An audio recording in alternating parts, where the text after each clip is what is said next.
So welcome everyone to the improv review of the My Little Pony movie. That's the spoiler-free version because the spoiler version will be out later at an unknown time, probably when the DVD is released because we need the HD footage and production stuff, but you don't really care about that.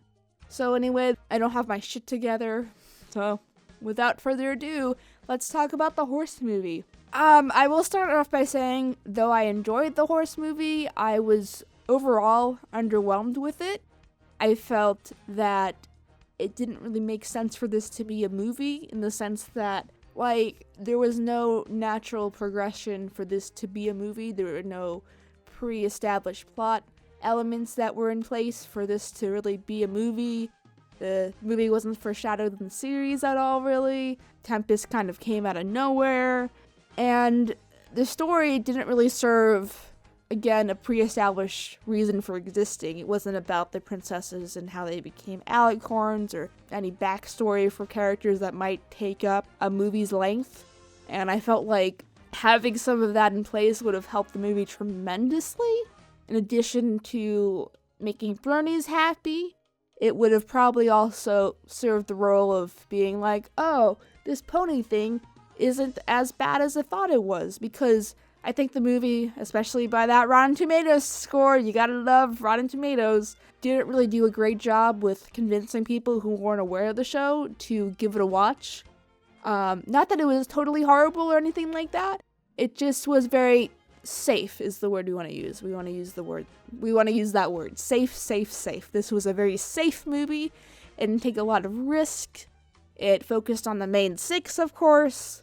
Celestine and Luna were most of the time not there for plot reasons. They did have some fan favorites that make appearances. Discord has a cameo early on in the movie, but that's about it. So when the big threat comes, additionally, because this movie takes place between 7 and 8, the main six have to go to a location that, I imagine the majority of you have already seen the movie at this point, but this is technically the spoiler-free version, so we're going to dance around things. But anyway, the main six are tasked on a quest to go to X location to get help for Equestria. And one of the gripes that people have with that is they don't really focus on any allies that were present that probably could have helped them that might have been closer. Because the main six have to travel decently far to get to said place, to get to meet said allies. So continuity in general was just kind of lacking. I don't think it's really much of a spoiler to say Discord really isn't there until, the credits. So, I mean, at least he was in the credits. We'll talk about, I can't say what specifically he does in the credits, but it made me very happy.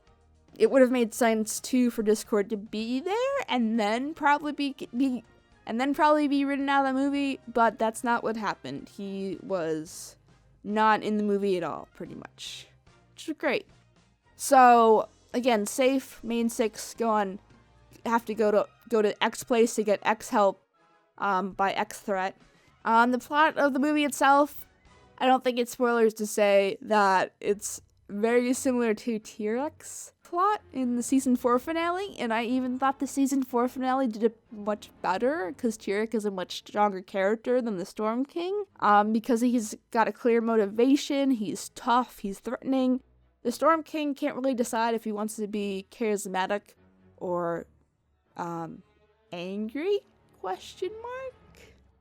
And plus, he wasn't really on screen enough to get any impressions, and he was generally a really weak villain. Not as bad as Sombra, but still, he was pretty close. He had a personality, at least, kind of, sort of.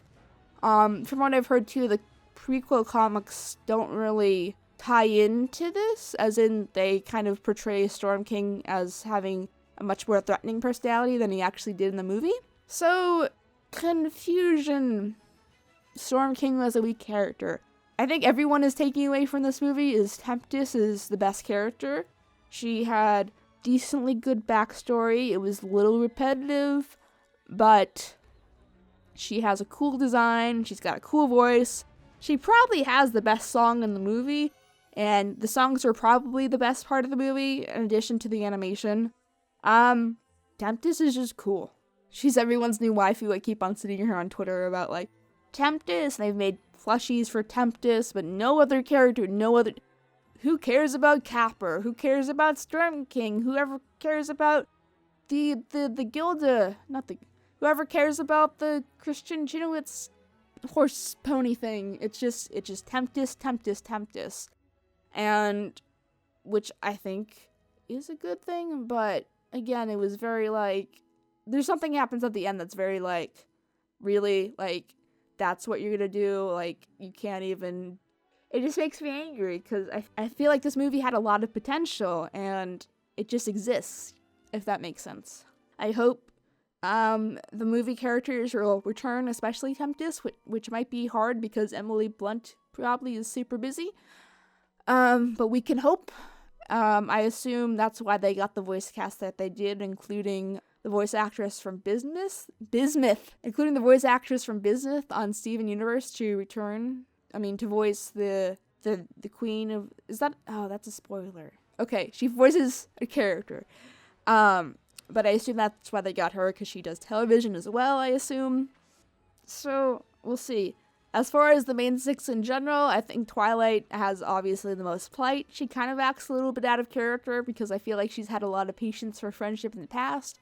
And in this movie, she doesn't really have as much. Maybe she's just kind of getting jagged, but again, the continuity probably would have helped if it was connected better.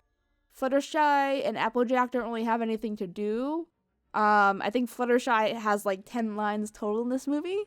So there's that. Applejack's hat will fucking stay on no matter what happens, which I think is hilarious. They go through all this adventure and ordeal, and like the most she'll have to do is just hold on to the hat slightly. I think that's crazy. I have a feeling that it's glued onto her head or something like that. But in closing, again, this movie could have been a lot better. We've seen episodes that are a lot better. I think the season 4 finale is better. I think, what other episodes have I liked? I think Candlelight Wedding was better. I think the Discord 2-parter was much better. I think those are just some examples of what I named.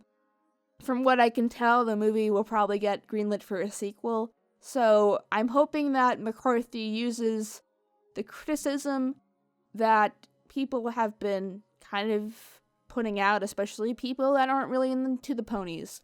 I feel like a good point for this movie was to kind of bring new people in. Kind of like, what's this thing? I've heard about this My Little Pony thing, and it just won't stop being everywhere. Let's just go see the movie and see what's it about. And maybe adults are bringing their kids to this movie and being like, well, she won't shut up about Rainbow Horse, so let's just see what Rainbow Horse is about. So probably those kind of people are going to be like, oh, that wasn't as totally horrible as I thought it would be. But then again, they wouldn't be like, oh crap, there's some good lore into this, and maybe I can get into this, and maybe I can see what the appeal is. I didn't really get that deep meaning. So yeah. I'm just hoping for the future. I like big epic stories. That's why I like the season 4 finale. And this felt like an epic story, kind of, sort of, but I would have liked it more if other elements were there, as far as more continuity and just more of a reason for this movie to exist. Because maybe if this was leading up to something, or the show was leading up to this movie, saying like, oh, we're gonna find out the secret of the Alicorns, or oh, we're gonna find out the secret of blah blah blah blah blah, then it would have been like, oh, we're going to finally find that thing out. And people would have been more excited, and the story might have been actually better because it's not forced to be about the main six. It would have been a much more natural story element. Not that I don't like the main six. I'm just saying, I wish this movie not was better, but was a little bit more fine-tuned and not as safe. Safe. That's what word we want to use, and we want to stay away from it. But again, I hope you guys enjoyed the movie. Let me know in the comments about what you thought about the movie, if I'm totally wrong in my kind of optimistic criticism point of mind as far as the movie, what parts they could have done better or worse.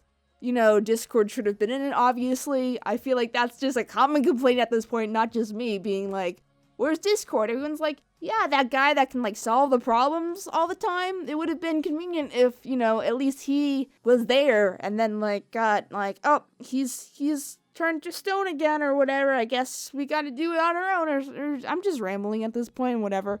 But yeah, and do you think this movie is something that you would have brought your friends who are maybe non-bronies to see to change their mind?